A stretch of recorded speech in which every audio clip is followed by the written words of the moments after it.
Listo, cada mano. Y esto ya está.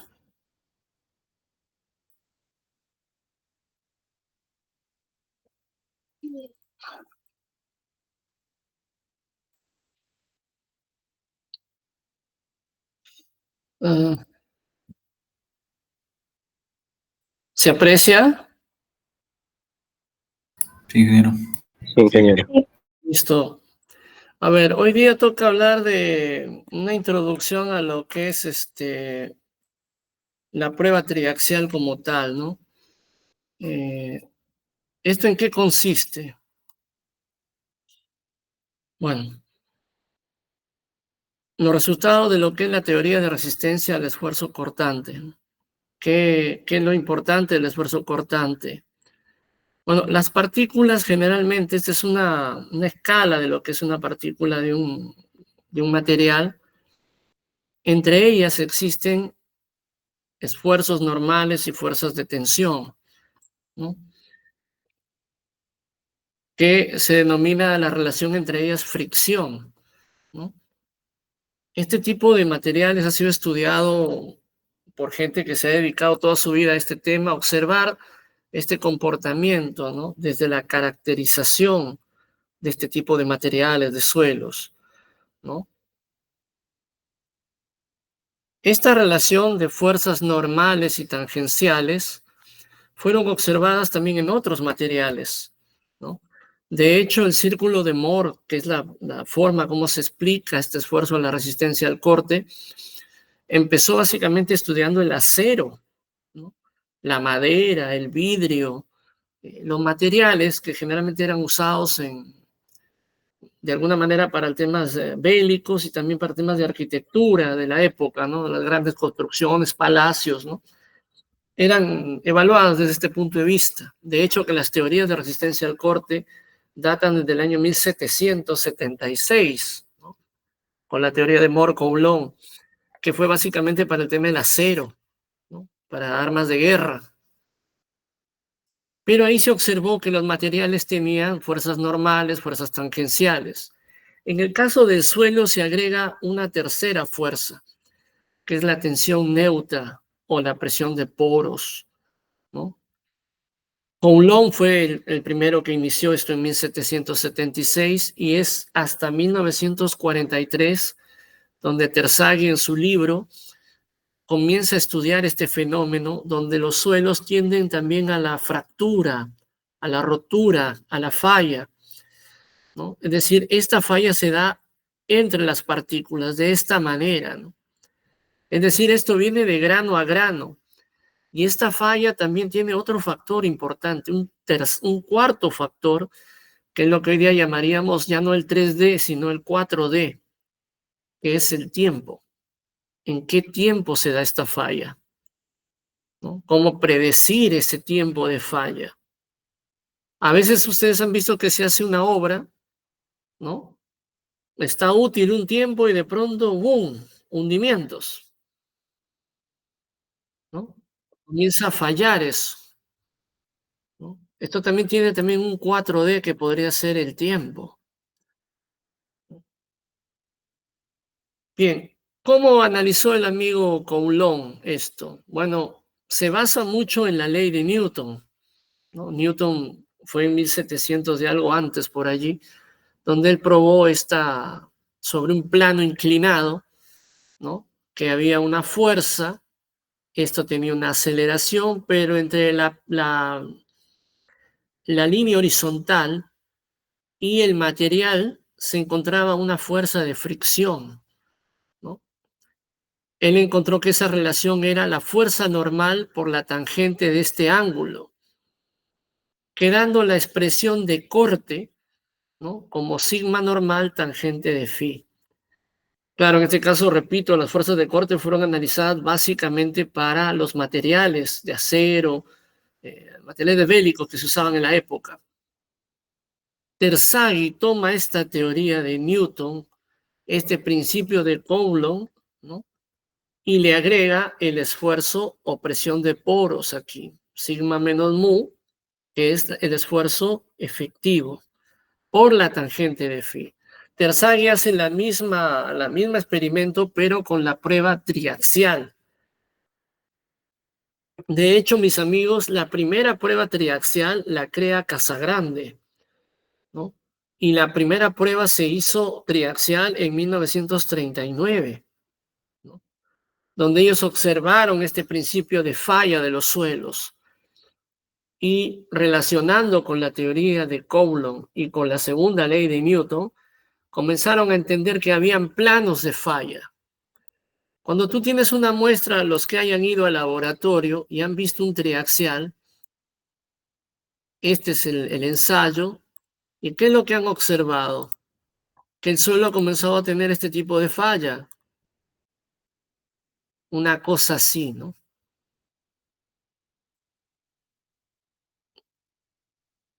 Entonces, ellos asociaron esto a este principio de falla, ¿no? Esta es la masa del suelo descompuesta aquí en una fuerza normal, ¿no?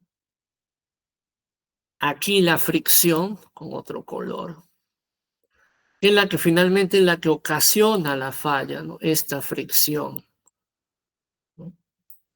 Y este vendría a ser ese plano de falla.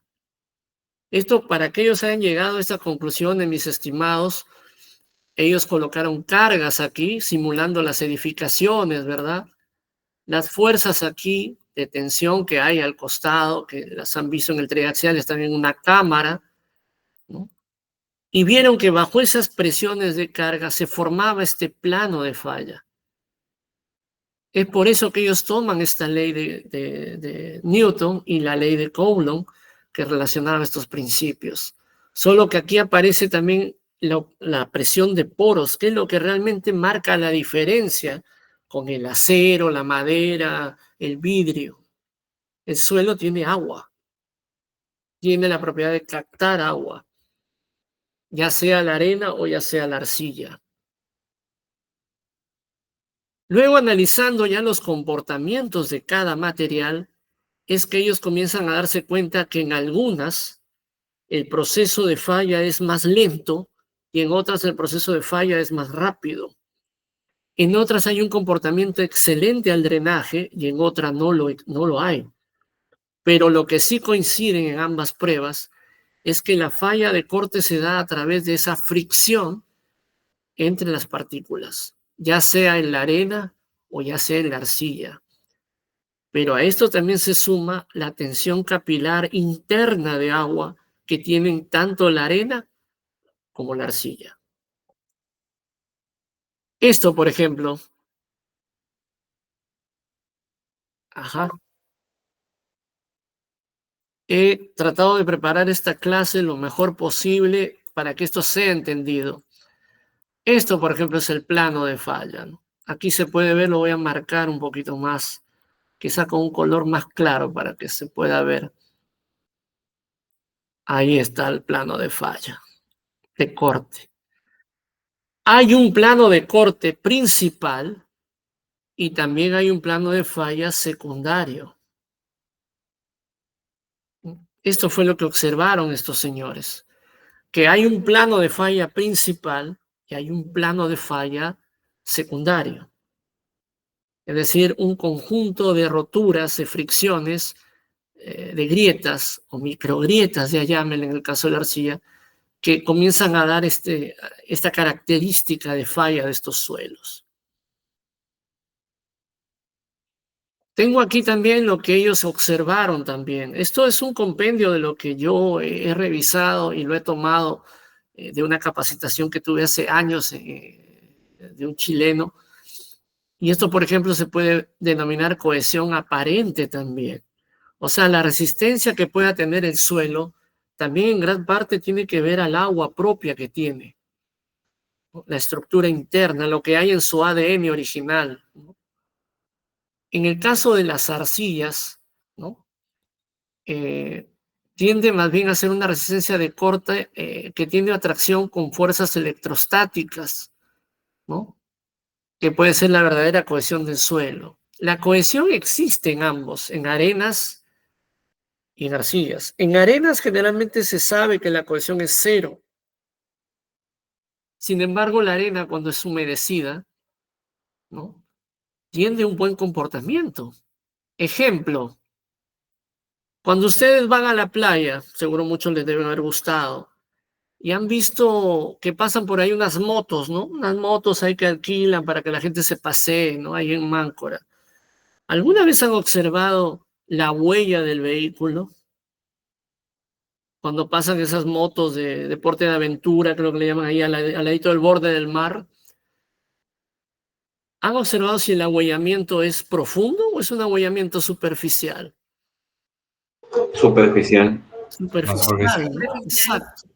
¿Por qué no se da el hundimiento? Tiene baja cohesión la arena. Claro, pero ¿qué es lo que hace que no se hunda ese vehículo? Tiene La un bajo forma grado de y protección. tiene su peso, ¿no? Ajá, tiene un peso, claro, sí, claro, pero igual pesa, y llevan 2 personas, entre los 2 suman 100 kilos. Suele asentarse con el agua y la hace más La presión resistente, del agua. como que se compacta. Claro, la presión del agua. ¿Quién dijo La eso? presión. Yo. Ramírez. ¿Cuál es tu apellido, hija? Ramírez. Ya, claro. Lo que hace aparentemente que parezca resistente, en realidad es el agua, que le da una especie de cohesión aparente. En cambio, cuando vas a la sierra, ¿no?, y ves la misma inundación de agua y pasa por ahí un vehículo, liviano al menos, ¿no? Sí notas que el suelo comienza a erosionarse, ¿no? A haber empozamientos de agua fuertísimos, ¿no? Hundimientos, ahuellamientos que le llaman, ¿no? Su comportamiento es muy diferente, muy diferente. Eso se debe también por el tamaño de la partícula del suelo, ¿no, ingeniero? Claro, las partículas del suelo también tienen que ver eso. Muy bien, apellido. Aparcando Ramírez. Muy bien, Aparcana. Ajá, exacto. También, justo lo había nombrado ahí al comienzo, ¿no? Tiene que ver mucho en la naturaleza interna del material. O sea, partieron de los mismos principios, solo que observaron, ¿no? Esta gente tenía ese gran principio, estos ingenieros Casagrande, Peck, Terzaghi, que fueron los primeros que hicieron esto, tenían una gran capacidad de análisis estos señores hoy mirando, leyendo sus teorías, ¿no? La observación que hicieron en un montón de pruebas seguramente que hicieron, llegaron a esa conclusión, ¿no? Que había planos de falla, que había fuerzas normales, que había ángulos, ¿no?, de sobreplano de falla y el ángulo característico del suelo y también la humedad que tenía el suelo, que eso es lo que realmente marca la diferencia con relación a otros materiales como el acero, el aluminio, que habían sido analizados unos 3 siglos antes, ¿no? Y ahí está el teorema, ¿no? Aquí está. Esto finalmente llegaron a una conclusión en base a la teoría de Coulomb, ¿no? Que había una fuerza de resistencia al corte, tau, que es esta de acá, esta es la resistencia al corte. Había C, que era la cohesión, más el sigma, que es el esfuerzo total, menos la presión de poros y por la tangente del ángulo de fricción. Si ustedes analizan esto, esto es básicamente una ecuación de este tipo, ¿no? Y es igual, ¿no?, a más B por X, ¿no? En todas las triaxiales que ellos hicieron, se dieron cuenta que había un envolvente lineal, ¿no? Un envolvente lineal. Miren, he tratado de buscar información, me he pasado hasta las 2 de la mañana buscando información más actualizada, y Chile, por ejemplo, hace triaxiales de estos tamaños, miren muchachos, para piedras, incluso con roca de 7 pulgadas de diámetro. Recuerda que el triaxial siempre ha sido como considerado que solo se hace en pruebas pequeñas y no puede hacerse, digamos, con roca, con piedra, ¿no? Ustedes han visto el triaxial que tenemos en el laboratorio, es pequeño, es de más o menos de 5 por 10 de altura que debe tener eso. Es variable también. Otros tienen casi 10 centímetros por 20 de largo. Pero me quedó sorprendido que en Chile, por ejemplo, hacen triaxiales que tranquilamente pueden superar los 2 metros de altura y considerar roca incluso hasta de 7 pulgadas, ¿no? Ellos lo utilizan mucho en minería.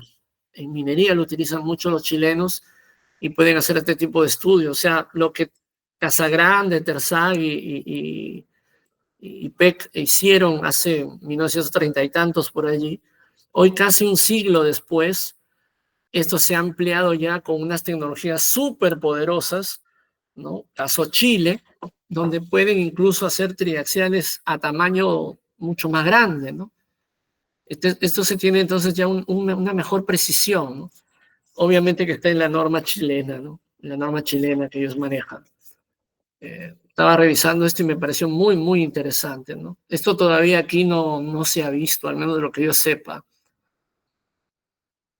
Miren aquí, por ejemplo, este laboratorio enorme, miren, sometiéndola a una carga, miren, un triaxial, ¿no? Y aquí está la cámara, igualito que tiene el triaxial nuestro, solo que a una escala mucho más grande, y miren la pesa a la que se le coloca, ¿no? Y esto dentro de una cámara, ya obviamente ya no, por el tamaño enorme, ya no es de un látex, sino es de acero, ¿no? Pero permite tener una mirada mayor, y aquí se puede ver claramente el plano de falla. Ahí vean. Voy a colocarlo ahora con un rojo porque contrasta con este color. Ahí está ese plano de falla. Entonces, me quedo sorprendido que Chile, ¿no? Yo no, Chile, ustedes lo saben, se los he dicho, está a nivel mundial de las economías más fuertes del mundo, está en el puesto 35 de las economías de 140 países, ¿no? Entonces, Chile siempre ha estado por arriba de muchos de los países, incluso caso México y Brasil, ¿no? Que son los comercialmente más fuertes en la región, ¿no? Bueno, ojalá que esas tecnologías lleguen por aquí también. Chile pues, le da una importancia muy grande a su minería, ¿no? Bien, vamos a hablar un poco ya de la resistencia cortante en edificaciones. Casagrande y Peck coincidieron en un momento de una inversión de infraestructura fuertísima en Estados Unidos, ¿no? De hecho, en esa época se estaba haciendo la presa Hoover, que muchos coinciden de que estos señores tuvieron mucho que ver en las pruebas de laboratorio que se hicieron para la prueba Hoover, ¿no? La vez pasada hablaba de que había una presión negativa de agua, de poros, lo que le llamamos succión. Justamente fue cuando se construyó la presa Hoover, ¿no? Fue un proyecto extraordinario de construcción para la época, ¿no? Hoy día, con todo lo que sabemos, no deberían haber fallas en edificaciones. Sin embargo, existen. Existen, y hablemos ya solo del contexto local, definitivamente no hacer este tipo de estudios significa riesgos de vidas humanas, implicaciones económicas, ¿no? No sé si han visto el otro día que se ha caído un techo en Quirubilca por la nevada, ¿no? Se cayó la vez pasada en Chulucanas también un techo. Entonces, ese tipo de fallas, con todo el conocimiento que se tiene hoy en día, no deberían existir, ¿no? Pero existen, ¿por qué? Por la insuficiente cantidad de estudios, ¿no? Ayer estábamos viendo en Sullana un estudio que se está haciendo y ya he visto que están comenzando a hacer ensayos, por ejemplo, de geofísica, ¿no? Que es muy importante ese ensayo, de verdad, muy, muy importante. En la norma peruana es una de las grandes ausentes, según me ha comentado el ingeniero Timaná el otro día, que él está en el comité, creo, de consultores de la norma 050. Él me dice que parece que ya está a nivel de borrador el tema, este mejoramiento. Ojalá pues que se dé, porque realmente es necesario que este tipo de ensayos se den, ¿no? Porque si no, va a seguir habiendo muertes y gasto de dinero en reparar este tipo de obras por la insuficiencia de estudios. En el caso de ingeniería civil, la resistencia al corte se ve mucho en lo que es cimentaciones, ¿no? Tanto superficiales como profundas, e incluso las que están bajo el mar también, ¿no? Y también hay ciertos tipos de cimentaciones bajo el agua. También se puede ver, por ejemplo, en el caso de taludes, ¿no? Estos deslizamientos de tierras, ¿no? Que son frecuentes en muchos lados del país. donde siempre se ha gastado dinero nuevamente en repararlas y nuevamente viene un deslizamiento y se repara y nuevamente el deslizamiento por no dar una solución definitiva al tema. O sea, también ahí se gastan recursos. Ya en los últimos años en el Perú ya se están viendo, por ejemplo, túneles, que es un tema importantísimo también para la conectividad del país, y también en algunas estructuras especiales profundas, ¿no? Por ejemplo, en el caso de una chimenea de un túnel, ¿no? Se están viendo ya algunos pequeños progresos, no lo que quisiéramos, pero algo se está dando, algo se está dando. También en terraplenes o presas, ¿no? También se ve este tema de la resistencia al corte y también en obras marinas, ¿no? Por ejemplo, estas son plantas eólicas, ¿no? Donde se hacen trabajos bajo el agua, ¿no? Para colocar este tipo de aprovechamientos eléctricos de energía, ¿no? Renovables. Bien, vamos al círculo de Moore. Bueno, en la teoría de Moore, el suelo ya es analizado en 3 dimensiones, ¿no? Los esfuerzos normales, ¿no? O cargas P, también le llaman algunos, en los 3 planos, ¿no? En X, Y y Z.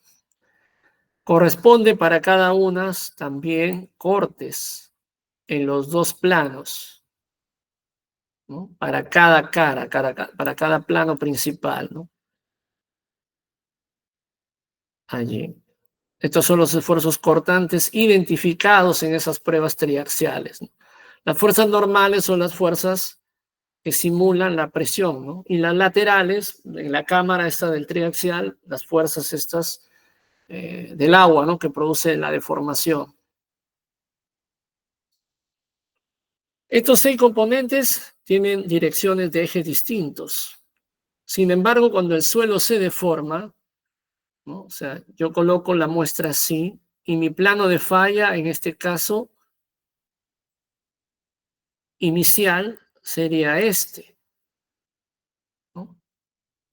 Pero cuando esto se rompe, mi plano de falla ya no es esto ahora, sino es este. Esta es la fuerza de fricción que tiende a ser, o fuerza de corte, ¿no? Prácticamente ahí todas las fuerzas que se ejercen cambian de dirección bruscamente, ¿no? Cambian de dirección, exactamente, bruscamente. El plano de falla es otro ahora ya. O sea, post prueba, el plano de falla cambia totalmente a otro plano ya. ¿Qué es lo que justamente busca este método? Determinar cuál es ese ángulo de esa falla de plano, que no es lo mismo que el ángulo de fricción del suelo, no es lo mismo. Este es un ángulo de falla del nuevo plano ahora. Ya aquí era 90 grados, ¿no? Bueno, 0 aquí, 0, ¿no? 0. Ahora no, esto va a ser distinto a 0. Diferente a 0. Y cambian también los esfuerzos con el ángulo de plano.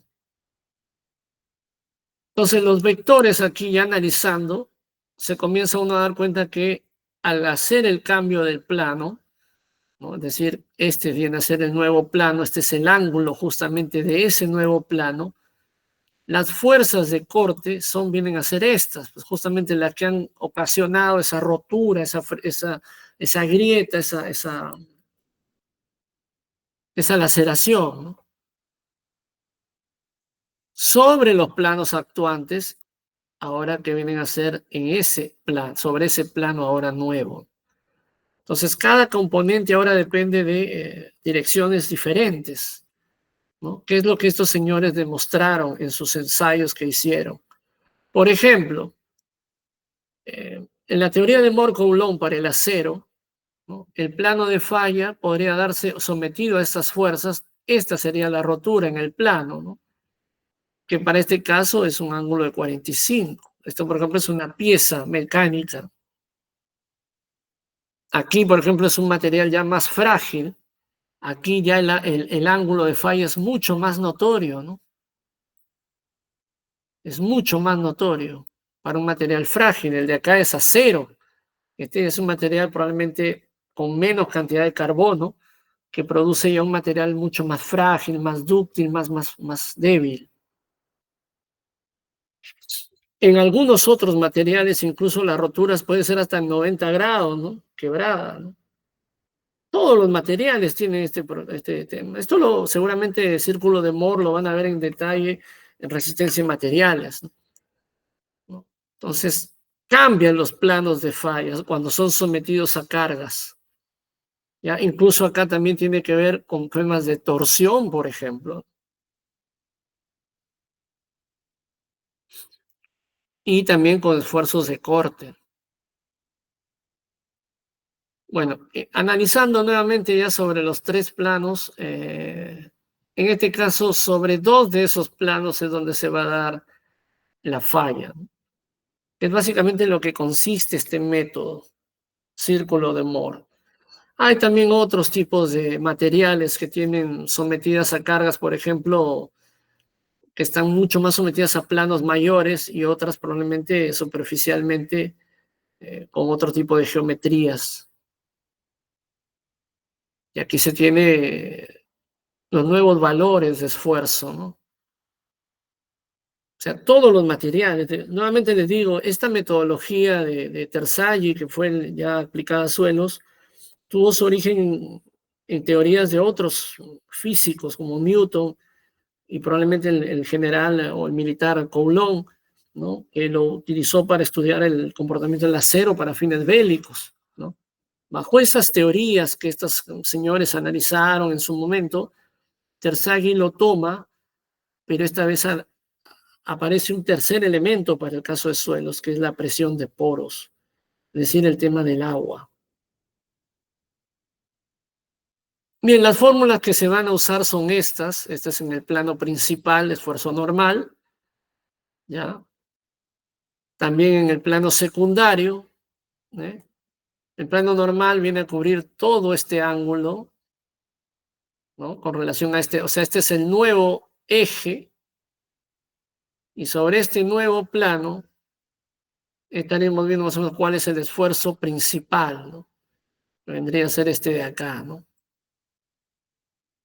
Y el otro, más bien, el secundario, o el plano secundario, simplemente tiene que ver con este lado de acá ya. Y para eso hay que encontrar con estas fórmulas, ¿no? Y el plano de corte también, que en este caso viene a ser los valores que están aquí, ¿no? Ya sobre el nuevo plano, ¿no? Y esta es la inclinación ahora, ¿no? Todo esto fue observado por estos señores. Aquí están las fórmulas para determinar estas envolventes de Moore-Coulomb. ¿Qué es Moore-Coulomb? Cada uno de estos círculos, mis estimados, se puede ver hoy en día en muchas estructuras. Voy a tratar de hacerlo así bien bacán para que todos entiendan. Un muro de contención sería lo más bacán para poder explicarlo.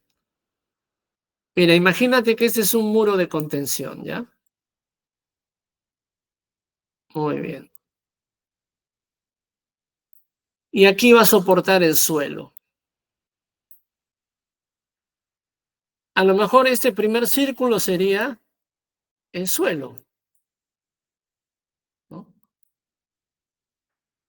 Pero de pronto pasa ahí, porque esto es muy peruano, viene alguien y aquí construye una casa. Y tú no lo has diseñado ese muro para soportar esa casa. Pero se va a generar otro círculo aquí. ¿Y este círculo qué cosa va a hacer?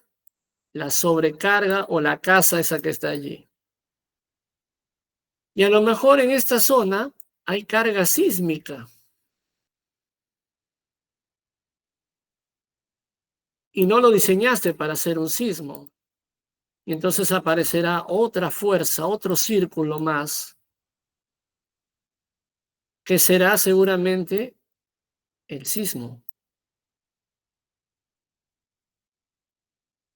Y a lo mejor esta zona, por allí la señora comienza a regar con agua esto, a inundarlo, a hacer sembríos, qué sé yo, ¿no? Una casa de campo, hay que la gente llegue los fines de semana a bailar, qué sé yo, comer, ¿no? Y comienza a inundarlo de agua y entonces aparece otra fuerza que no estaba prevista, que es el agua. Y seguramente aparecerá otro círculo.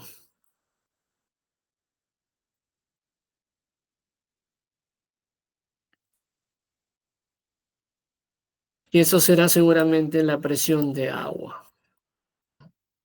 Entonces, cada círculo es un esfuerzo más que se adiciona bajo consideraciones de posibles cargas a las que va a estar sometida esa estructura. Como acá estamos en el Perú, cualquiera puede venir y colocar una casa aquí. A lo mejor este muro, para no ahorrar materiales, no consideraron el efecto de sismo que hay en la zona o el nivel de agua que puede darse en el tiempo, ¿no? Lo he visto esto, por ejemplo, hay lugares donde eran chacras abandonadas y de pronto la gente cambió de sembrar algún recurso por arroz, por ejemplo, ¿no? El arroz pues se consume en todo el Perú. Todos los platos de la comida peruana tienen arroz. La gran mayoría de ellos, un 90%. La gente comienza a sembrar arroz y el arroz necesita agua por inundación, ¿no? Para que crezca. Y eso después va a causar problemas ese muro de contención. Y a lo mejor ahí viene el otro factor, el 4D. ¿Cuál es el factor 4D? El tiempo. Claro. La casa va a aparecer a lo mejor ahí nomás la semana de construido eso, ese muro. El sismo siempre va a estar vigente, pero en algún momento va a haber algún temblor. Y el agua puede ser que en algún momento aparezca una inundación, ya sea de manera natural o de manera artificial por la mano del hombre. Y si esa estructura no ha sido diseñada para todas estas fuerzas simuladas, es lo más probable que eso vaya a fallar. Incluso puede haber muertos allí y pérdidas económicas, como dice ahí el autor, ¿no? Muy bien, aquí, por ejemplo, ¿no? Este es un círculo, este es un edificio, a lo mejor que estaba sometido a lo mejor para un piso nada más o 2 pisos, ¿no? Y de pronto comenzaron a construir más pisos. Y a lo mejor esas cimentaciones no estaban hechas para soportar todos esos esfuerzos que se han ido incrementando en el tiempo. Pero el tema de Moore-Coulomb, que es un método que data desde 1776, estos señores lo observaron para el comportamiento del acero. Por ejemplo, el acero, ¿cuál sería un círculo? A ver, ustedes han estudiado eso en física. El acero, a ver, por ejemplo, ¿cuál sería un esfuerzo? El comportamiento térmico, ¿no? El calor, frío. Otro círculo del acero, a ver. Conductividad eléctrica. También dilatación, ¿no? Dilatación también.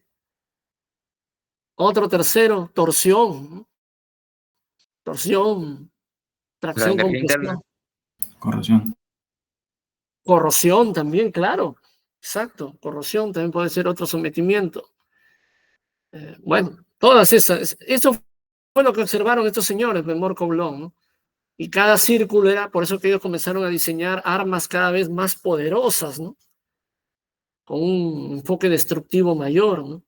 Pero para eso tenían que tener un acero a 1. Con digamos, el análisis de Terzaghi y de los estudiosos fue básicamente que de este círculo determinaron otros comportamientos en el suelo. ¿Cuáles son estos, no? Bueno, aquí como pueden ver, se puede apreciar dentro del análisis que hicieron estos señores en su momento una línea envolvente, ¿no? Esta es la línea envolvente, ¿no? Es decir, la que corta, ¿no?, a estos círculos. La envolvente ellos la descubrieron que era una envolvente lineal, ¿no? Ahora, ojo, no todos los materiales tienen comportamiento lineal. La roca, por ejemplo,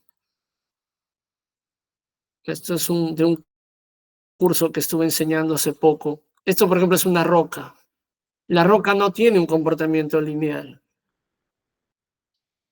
¿no? La roca más bien tiene una curva de este tipo, ¿no? Por acá creo que está la...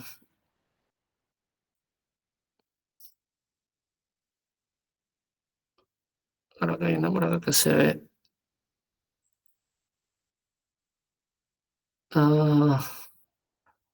Y el análisis, por ejemplo, use lab. ¿Cómo es? Project setting aquí, por ejemplo, ¿no? Por More Coulomb, ¿no? Okay, ¿no?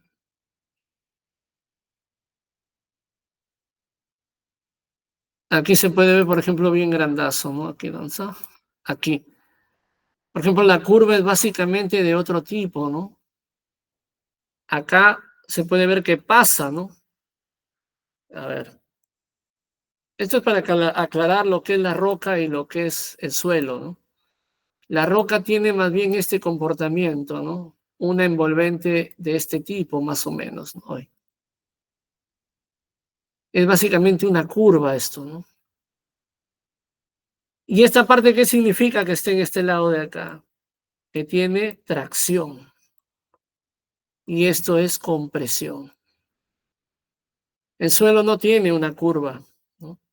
A diferencia de la roca sí tiene un comportamiento más de ese tipo, ¿no? Entonces, eso más o menos para que les pueda servir de aclaración.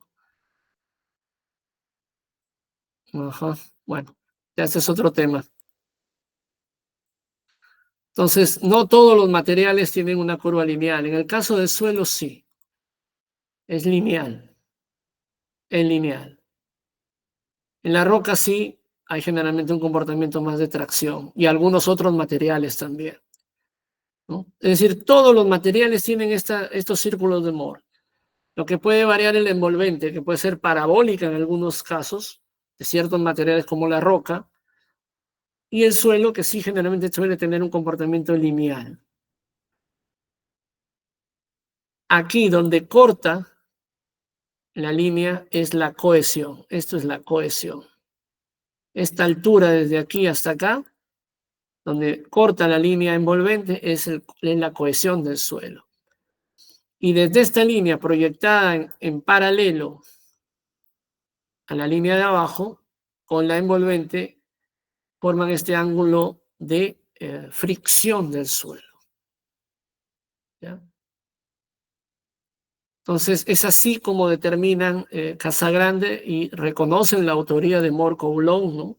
Porque fueron los primeros que hicieron este trabajo, solamente que ellos lo adaptaron al suelo, y esto se pudo observar gracias a las pruebas triaxiales que ellos realizaron. ¿Ya? ¿Hasta aquí alguna pregunta? Estoy claro, ingeniero. Perfecto. Entonces, seguimos. En los triaxiales también ellos observaron varios comportamientos también, no todas las... Esta, por ejemplo, es un triaxial de un suelo tipo C. ¿Cómo está esta opción de puntero? Color de lápiz, ¿no?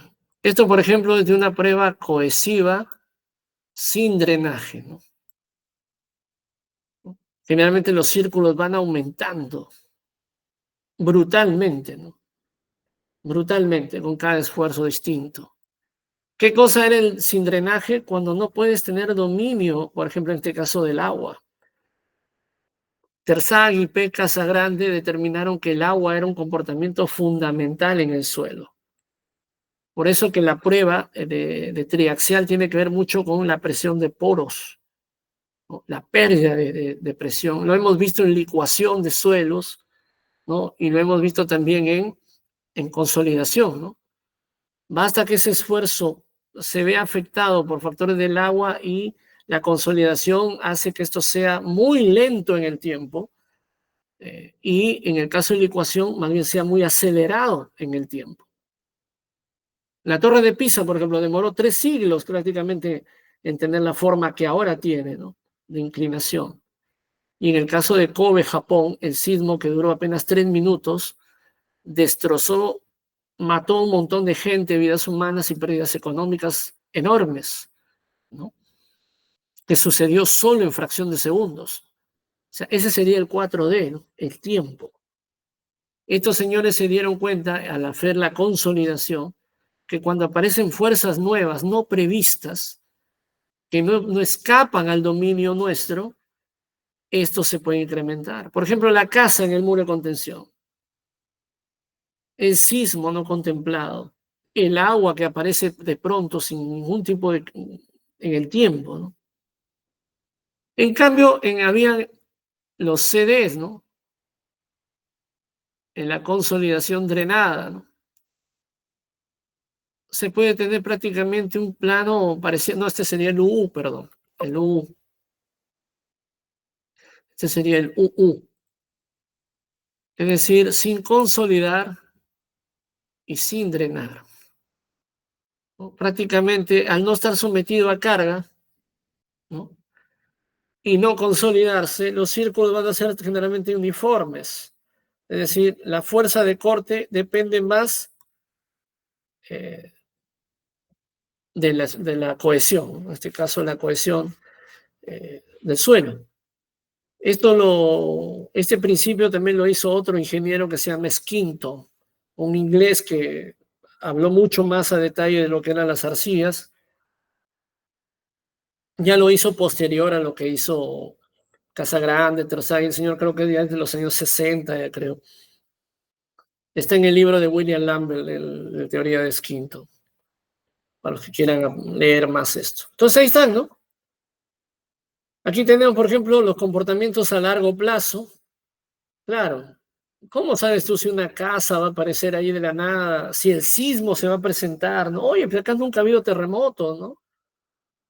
Alguna vez estuve en Satipo, yo, en la selva central, Huancayo.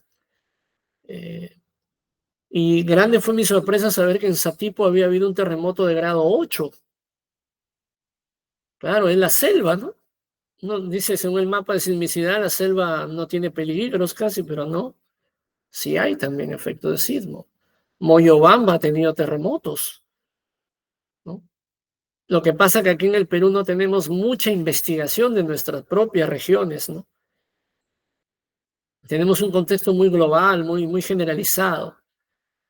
Entonces, a largo plazo se pueden dar esos efectos no previstos, quizás no considerados. Y en el corto plazo sí podríamos tener ciertos materiales que tienen esfuerzos totales y efectivos diferentes. Este es más o menos el procedimiento para hacerlo. Lo he tomado ahí de una diapositiva que tuve hace tiempo. El proceso de cómo elaborar estos círculos de Moore, pero vamos a ver con unos ejemplos ahí para que los puedan apreciar con estas formulitas un poco tediosas. Aquí, por ejemplo, se puede ver cerca al mar una falla al corte, por ejemplo, ¿no? Cada vez esté prevista, ¿no? Esto podría ser hasta licuación también, ¿no? Bien, vamos a ver un ejemplo aquí del círculo de Moore. Tenemos aquí esfuerzos de 300 y de 100, ¿no? Esto se supone que se ha visto en la prueba de triaxial, ¿no? Se tiene primero un esfuerzo, dice acá, una muestra cilíndrica se somete a una fuerza axial efectiva principal y a un esfuerzo principal efectivo, ¿no? Y tenemos 300 y 100 en uno de ellos. Determinar el ángulo de fricción interna y la inclinación del plano de fallo respecto al horizontal. Determinar los esfuerzos en el plano de falla. Determina el esfuerzo cortante máximo y el esfuerzo cortante máximo del esfuerzo de corte de falla. Bien, y aquí lo primero que vemos es el esfuerzo principal efectivo, ¿no? Es la carga axial. Esta es la que simula básicamente las fuerzas que puede ser una edificación, un peso de un puente, de una presa, no sé, a la que esté sometida la carga, ¿no? Y luego tengo el esfuerzo principal efectivo radial, es decir, el lateral, ¿no? Dentro del triaxial hay una cámara, ¿no? Donde se presiona con agua. Esta muestra se coloca una camisa de hule, ¿no? Para que el agua no pueda afectar el material, ¿no? O sea, simplemente trabaje tal como su comportamiento. Entonces, en eso consiste esto.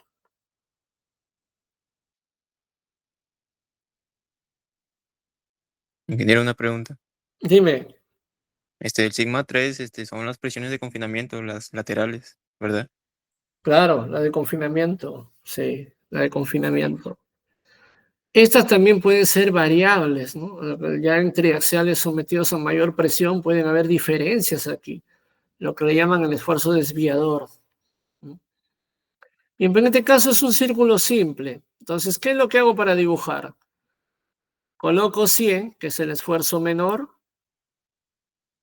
y luego el esfuerzo mayor, que es 300. ¿No? Se supone que esto vendría a ser el esfuerzo desviador. ¿Cuánto sería el esfuerzo desviador? 200. Aumenta bruscamente a 200. Lo que tengo que determinar es dónde se produce dentro de este círculo el punto de falla, ¿no? Para eso yo debo tener aquí un centro que debería ubicarlo y desde este centro marca una cosa así. Y aquí este ángulo se supone que es 2 veces el ángulo de plano de falla, que no es el ángulo de fricción, es el ángulo del nuevo plano de falla, que viene a ser este de acá, ¿no? Este viene a ser el plano de falla, con relación a la horizontal. ¿Ya? Vamos a ver. Para eso determino el punto del centro. Este sigma promedio, o sea, esfuerzo promedio, es el centro del círculo. Aquí está. Y la diferencia, que vendría a ser ¿qué cosa? El radio del círculo. Entonces tengo 200, la diferencia en este caso sobre 2 es la media, ¿no? Esto vendría a ser el radio. Desde el punto del centro del círculo hasta acá.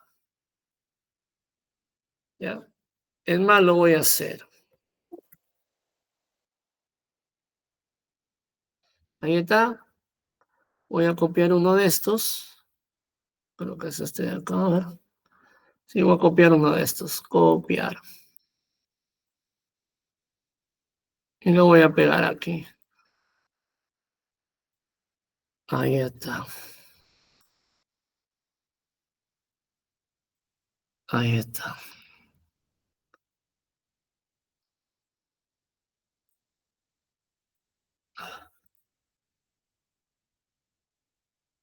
Y voy a ver cuánto tiene esta distancia. Voy a vaciar todo esto de aquí. Esto también. Esto también.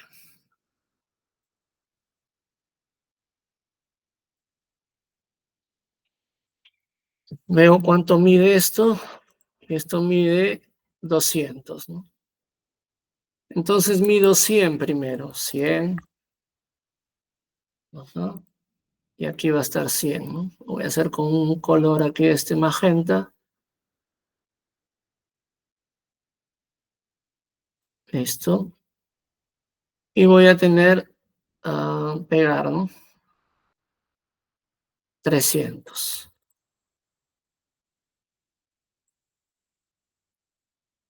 Ahí está.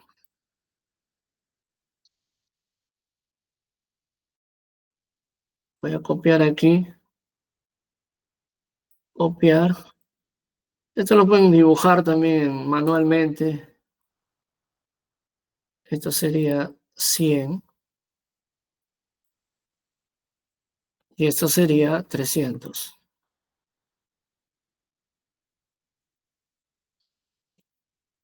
Muy bien. ¿Cuánto me salió el centro? 200.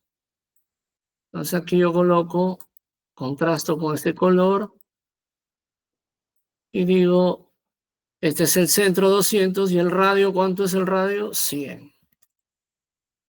Y ahí está. Corto aquí. Corto acá. Y ahí tengo 100 y 200, ¿verdad? El centro es en 200, bueno. Y el radio es la diferencia de las medias. O sea, 300 menos 200 es 200. Entre 2, 100. Este es el radio de aquí. Aquí lo dibujo, el radio. Y ahí está, ¿no? 100. Y ahí está. Tengo los esfuerzos, tengo el radio, que es el primer paso que tengo que hacer aquí. Luego aquí me dice cuál es el ángulo de fricción en este caso, ¿no?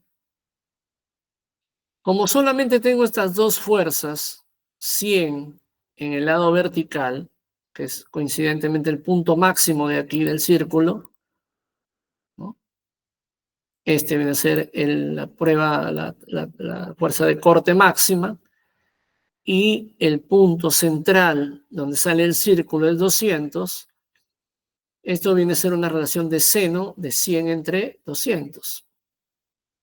El ángulo será el seno negativo y esto me da un ángulo de fricción del suelo de 30. Este vendría a ser el ángulo de la naturaleza interna de ese material, del suelo, ¿no? Generalmente podría ser una arena, ¿no? Una arena para este caso, Bien, ahora lo que tengo que hacer es determinar el plano de falla, pues. El suelo vendría a ser este valor de aquí, ¿no? Este vendría a ser el ángulo de fricción del suelo.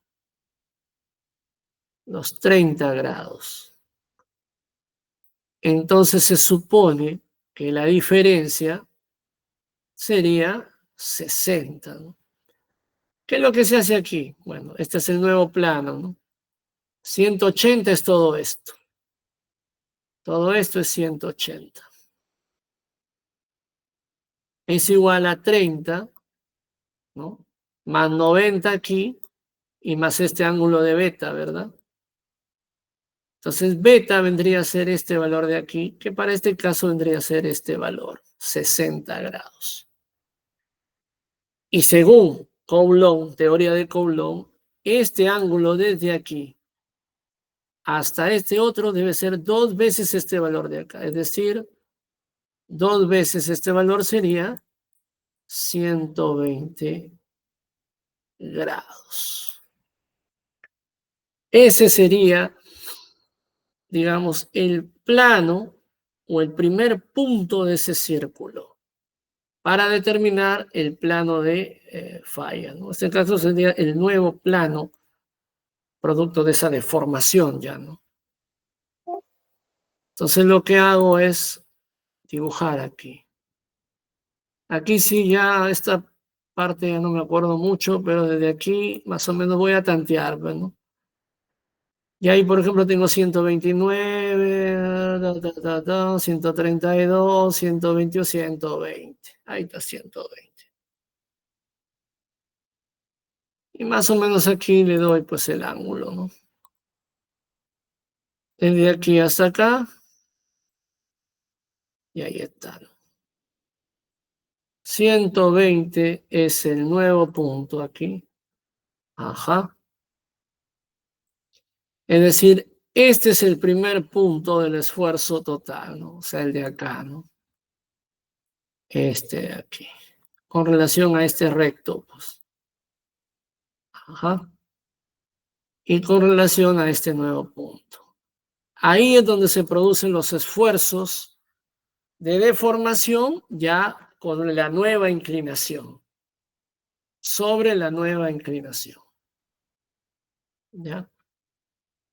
Entonces aquí lo que voy a hacer es, ya determiné el ángulo, 60 grados aquí.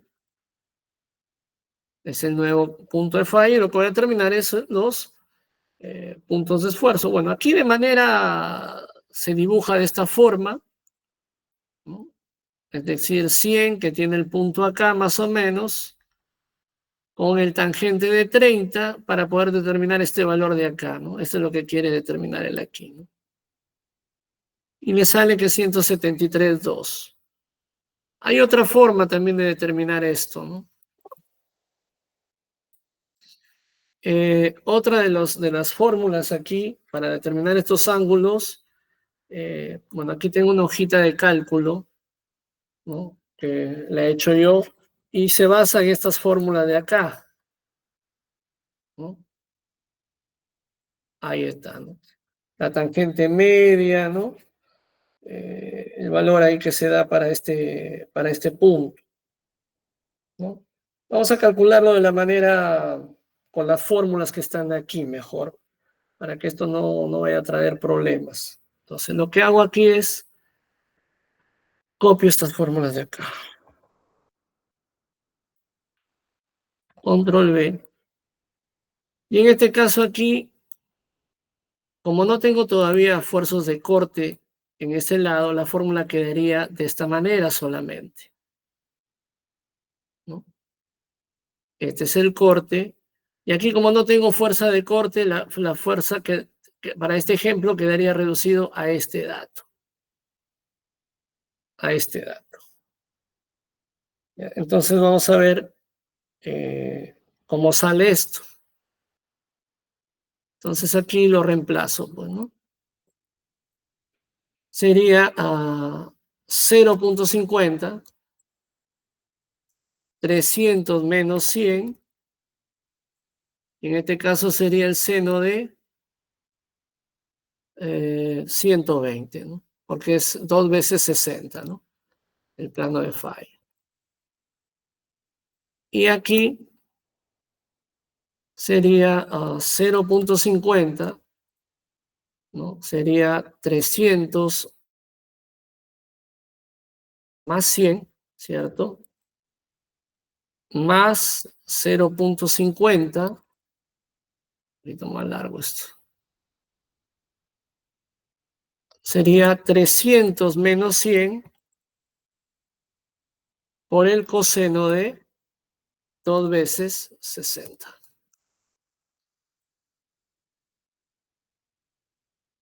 Vamos a ver aquí cómo nos da. Si esto es 200, eso sería 100, ¿no?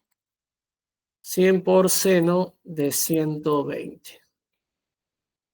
Y vamos a ver cuánto es el seno de 120. Mm, 86.6025. ya, 86.6025. Apellido. Ramírez. Muy bien, Ramírez. Y eso lo voy a multiplicar por 100.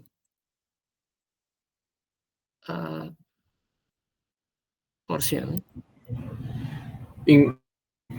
Ese sería el resultado final. El resultado final, ya listo. 86 punto, ¿cuánto? 60. 25. 25. 60, 25. Muy bien. Y ahora me voy al otro lado. Bien, aquí sería 400, 200, ¿no? Más también 200, pero por el coseno de 120. ¿Cuánto sale eso? 100. 100. 100. 100. Muy bien. ¿Sí? 120 es para 120 coseno, ¿no? Menos 0,5. Le da 50. Sería menos 100. 100, está bien. ¿Sí, no? Esto es 400, 100, listo. Entonces, estos serían probablemente mis valores que tendría que colocar acá. Aquí lo resuelve de manera gráfica, es otra forma también, lo pueden hacer. Ahí está, 86,6 la fuerza de corte, ¿verdad? Es el esfuerzo cortante que se da justo en este otro punto, ¿no? Este es el nuevo plano de falla y esto vendrían a ser las coordenadas de esos puntos, ¿no? Y ahí está, ¿no? Sigma. Bueno, es a 150 más. No, tenía el corte aquí también, ¿no? Sí tengo el corte aquí más 100. Bueno, ya. Es 86 aquí, ¿no? Ya está bien. Ingeniero, una consulta. Dime. el segundo dato donde dice 150, Ya, ¿qué representa? Disculpe. vendría a ser la coordenada aquí, ¿no? O sea, esta es la coordenada del nuevo punto. A ver si lo paso aquí.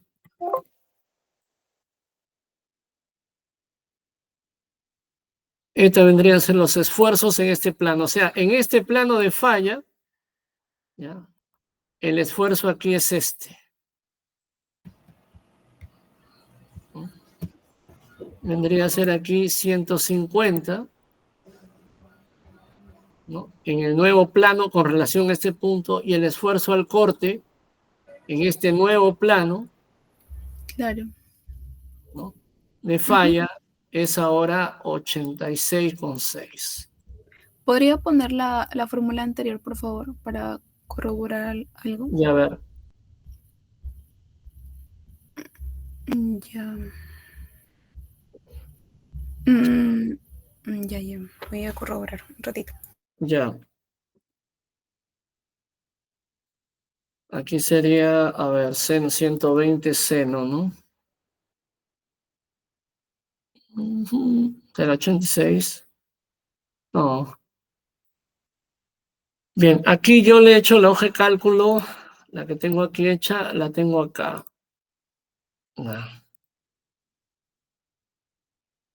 Por ejemplo, para el ángulo es 60, ¿no? Bueno, esto es en el plano de X, ¿no? En el plano de Y, en el plano de X es 150, y aquí es 86,60, ¿no? Que es la fuerza de corte. Ahí está, 86,60 para un ángulo de 60 grados. Con los mismos datos acá, ¿no? 300 y 100. Hay otras hojas de cálculo también que tengo por acá. Creo que esta es una. Aquí tengo otra también. Aquí pongo 300, aquí pongo 100. Esto es 0, 0. ¿No? Y me sale más o menos aquí para el ángulo de 60, ¿no? Ahí está, 86,60. ¿No? 86,60. Que es la fuerza de corte, ¿no? Y hay otra más por acá que tengo, creo. Aquí, por ejemplo, puedo tener 300, aquí puedo tener 100 y aquí tengo 0, ¿no? Y ahí me da el ángulo incluso, ¿no? El ángulo, ¿cuánto era? 60, creo, ¿no? 60, ¿no? Y ahí está, ¿no? En sigma X 150, en sigma Y 250 y 86 punto el esfuerzo cortante, ¿no? Generalmente este signo negativo es porque es antihorario el valor, ¿no? Pero el entero es 86. Porque acá el 2 es antihorario, pues, es antihorario. Bueno. Entonces, Ingeniero, dime. ahí en ese envolvente de falla, aparte en el plano desde 0.0, ¿verdad? ¿No se tiene en Sí. cuenta la cohesión que se tenía en cuenta en la otra curva? No, aquí en este caso coincide con 0, ¿no? Coincide para este caso, pero podrían haberte dado, por ejemplo, los esfuerzos acá de tau, por ejemplo. Aquí no te lo dan el esfuerzo de corte. Por ejemplo, si aquí hubiera puesto un esfuerzo de 100, cambia el asunto, ¿no? Te das cuenta, sería 122, pero no te dan aquí el esfuerzo es 0. Y cuando menciona que el ángulo es el doble, entonces, ¿por qué no sería el doble del ángulo de fricción? No, es que no es el ángulo de fricción el de acá. Este de acá es el ángulo, o sea, a ver, cuando te pongo aquí los ejemplos que he puesto aquí, ajá, esto de acá de las piezas, por ejemplo, ¿no? Esto. Control V. Aquí, por ejemplo, el plano de falla, ¿cuál debería haber sido? Este originalmente, ¿no? El inicial. Pero cuando se rompe, el nuevo plano de falla es este ahora. Es decir, este esfuerzo que tú ves aquí, era el esfuerzo inicial, producto ahora del corte aquí, este se traslada ahora de esta manera. Y el esfuerzo aquí, por ejemplo, que era de corte aquí, en este plano, cuando se inició la prueba, antes de iniciar, ahora se traslada de esta manera. sea, los datos que te da el ejemplo son ahora del nuevo ángulo de inclinación de falla principal. O sea, cuando ya se produce la rotura, ya. ¿Con qué ángulo falló? Este ángulo es 2 veces ese valor que es de 60 para ese caso, ¿no? No necesariamente 60, es 2 veces en sentido antihorario. Por eso que sale negativo, pero el valor es simplemente cuestión de signos.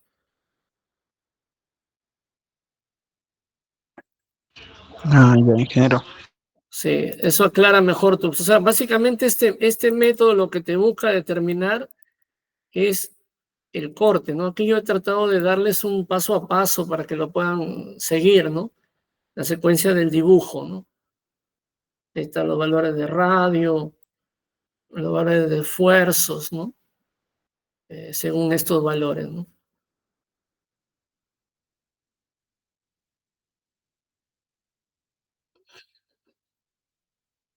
Este sería el plano principal, el plano En el secundario. círculo, ingeniero, en el ejemplo que puso también, en el ejemplo que puso, entonces la ecuación sería 0 y el ángulo de fricción, ¿cuánto sería? El ángulo de fricción es 30 para este caso, ¿no? ¿Dónde está el ejemplo acá? ¿Dónde está? Aquí. Lo que pasa es que como te dan los dos esfuerzos, el principal, ¿no? Te da que es 100 y el otro es 200, o sea, el 100 era el radio y 200 es el centro, el punto de origen de ese radio. Entonces, sacando aquí el seno, el ángulo es de 30, vendría a ser el ángulo de fricción del suelo. Ese es el ángulo de fricción, es una arena, ¿no? 30 grados es una arena, por eso que la cohesión ahí es 0. Y el ángulo, el otro, del nuevo plano de falla, nuevamente repito, ¿no? Este es el nuevo eje. Si esto es 30, ¿cuánto sería esto? Esto es 30, perdón. Este es 30. Todo esto de acá, ¿cuánto sería? 180 se supone. Muy bien. Entonces tienes 180 es igual a ¿cuánto? A 30, que es este valor de aquí, más 90. ¿Dónde está 90? Aquí. Esto es 90. Entonces, despejas este valor beta, que en realidad viene a ser el ángulo del nuevo plano una vez que terminó la prueba. Ese es el nuevo plano de inclinación de falla. O sea, el de acá, para que se entienda, aquí creo que acá, este. Sí, Inge, ya lo entendí ya. Gracias. Este vendría a ser el nuevo plano de falla. Ahora, una vez que te termina la prueba, el nuevo falla es este. Y los esfuerzos, ahora que tú calculas, son los que determinaron ya la falla. Con este esfuerzo falló, tanto en el normal como en el tangencial. ¿Ya? Aquí me estoy dando un detalle en la fórmula, porque ya creo que le he aplicado mal aquí. ¿Dónde está? Aquí. A ver, quiero aplicarla. ¿El promedio cuánto era? Aquí era, el sigma promedio era ¿cuánto? Sigma 200. promedio era el valor de aquí, ¿no? Ahí está, 200 era, ¿no? 200. Era 200 aquí. Aquí con este de acá, 200. Y más el radio que es 100, ¿no? Coseno de, en este caso, 60 sería. ¿Cuánto sale eso? 250. 250, ¿no? Sí. 250 y el otro sería 200 menos 100 coseno de 60. 150. 150, ya. Esta era la fórmula, discúlpame, me he confundido. Esta es ahí donde sale el 150. Este es en el eje, digamos, este sería en el principal. Este sería en el esfuerzo principal y este sería en el secundario, en el plano secundario. ¿Ya? Principal y secundario.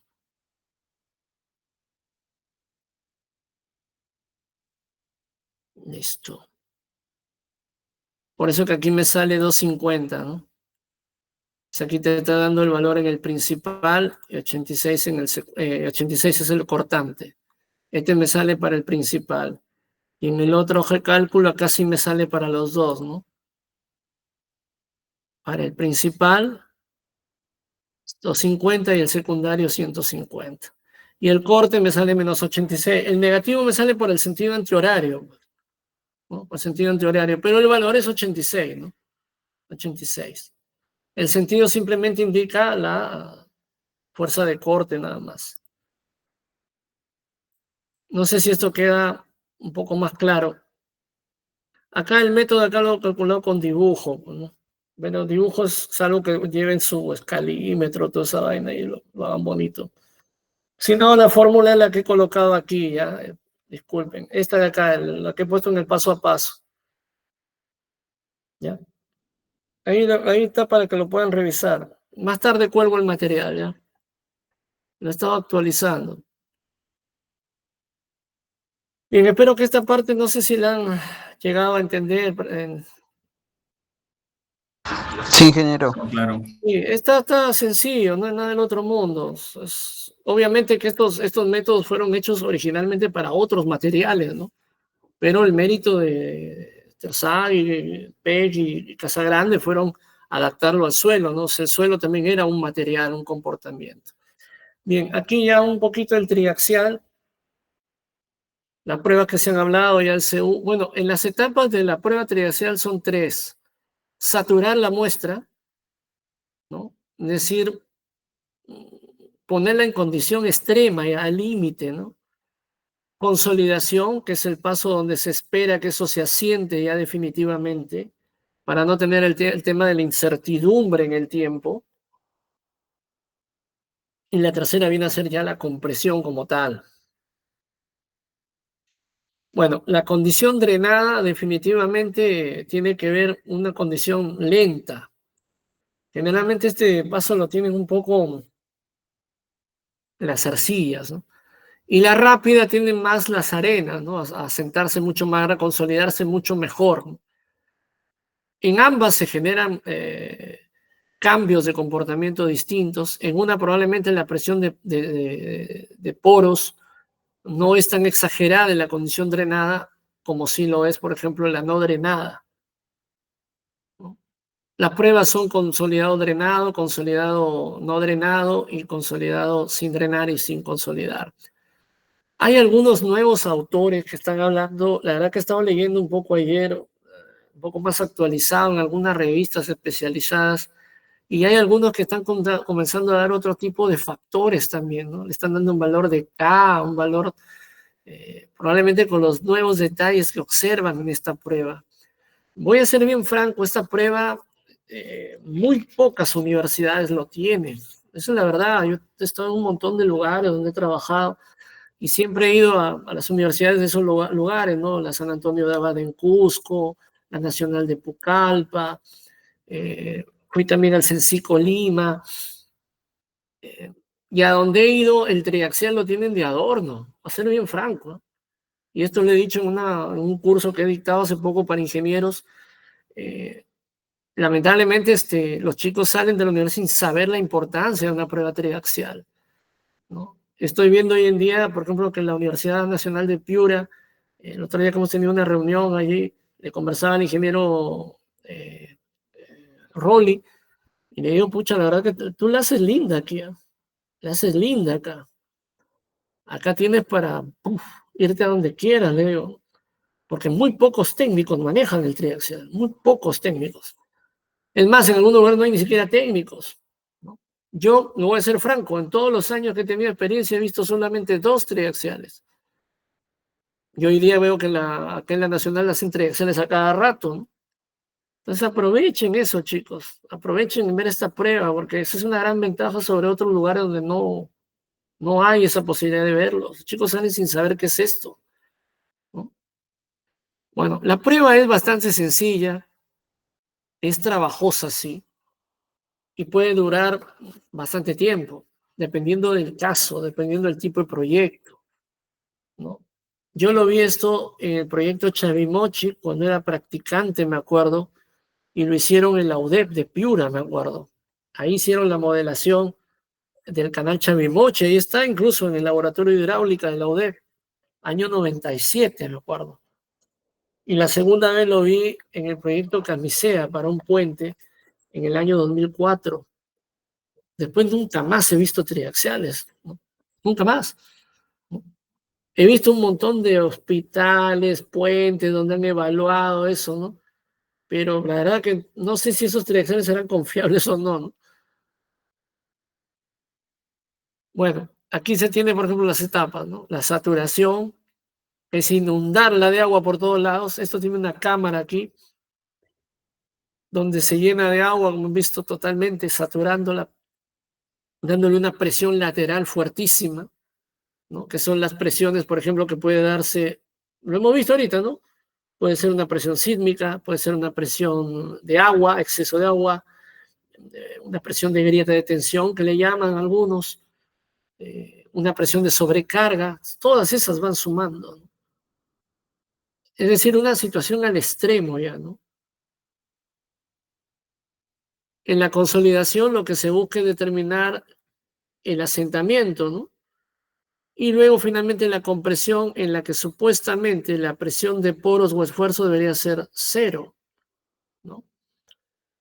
¿En qué momento podría ser, como lo dije alguna vez, el tema de succión, ¿no? O sea, ¿cuándo se da el tema de succión? Cuando la presión de poros es negativa. Por ejemplo, si esto fuera 100, ¿ya? Y el esfuerzo total fuera, no sé, 200, ¿no? Significa que el esfuerzo efectivo, ¿a qué será igual? A los 200 menos la presión de poro, que es menos 100. Y esto finalmente va a terminar incrementando a 300. Esto, por ejemplo, este valor negativo significa succión. ¿Dónde se probó esta prueba de succión? En la presa Hoover, ¿no? ¿Qué pasó en la presa Hoover? Ellos llenaban aquí el pantano. Aquí está el muro de la presa, ¿no? Y se supone que parte de esta agua iba a filtrar por acá. Y cuando tienes un esfuerzo de agua tan grande como esa presa que tiene 300 millones de metros cúbicos, ¿qué es lo que va a pasar con este muro de concreto, ¿no? Se lo va a levantar. Lo va a levantar. El muro de concreto, que es enorme, lo va a levantar. Eso es succión. Entonces, esto es peligrosísimo porque esto terminaría en el colapso de la presa, ¿no? ¿Qué hicieron para reducir eso? Colocar túneles acá de drenaje. De tal manera que el agua encontraba su camino por acá, por los túneles, y se iba hacia un vertedero, disminuyendo la succión. Pero esto lo determinaron en el laboratorio, los Tasagi y Casagrande, que hicieron las pruebas de modelación para esa presa enorme, ¿no? O sea, ahí observaron este efecto de succión. Si ellos no lo hubieran observado y la presa se hubiera colocado allí, el efecto hubiera sido devastador. Devastador, ¿no? Creo que por acá tengo la presa Hoover. Si me dan un minuto.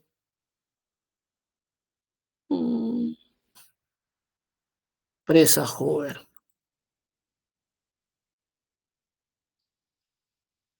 Los túneles. Ahí están los túneles, miren. Ajá. Los túneles de alguna manera lo que servían era, si esto pasaba aquí de frente, iba a colapsar el muro, la pantalla de la presa. Se hubiera destrozado totalmente por la fuerza erosiva del agua, ¿no? Ajá. Y eso hubiera sido la catástrofe, ¿no?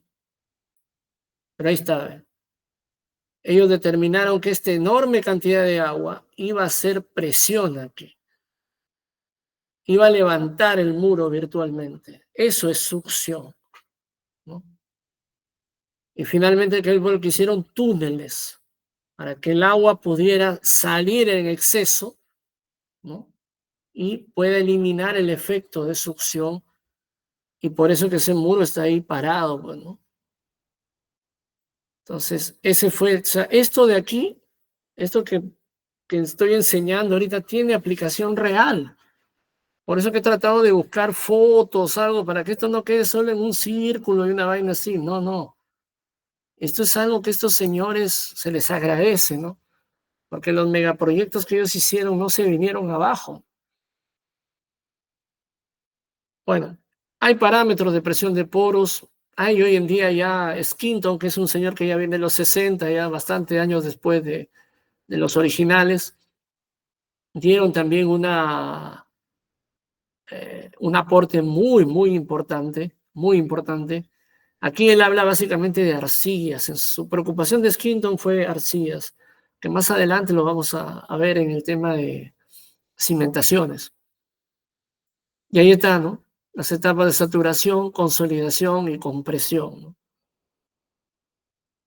Bueno, esta es la forma ya de graficar estos ensayos. Y bueno, ya esto ya lo veremos con más detalle en la sesión de clase normal. Bien, para la próxima sesión traten de llevar su compás, ¿ya? Su compás, eso para hacer un ejercicio de esto. Lápices de colores y eso para poder hacer ejemplos de aula. Bien, vamos a dejarlo ahí por hoy, mis estimados. Un placer haber compartido la sesión con ustedes. Cuídense mucho. Fuerte abrazo. Bendiciones. Muchas gracias, ingeniero. Cuídese. Gracias. Hasta luego, ingeniero. Gracias, ingeniero. Gracias.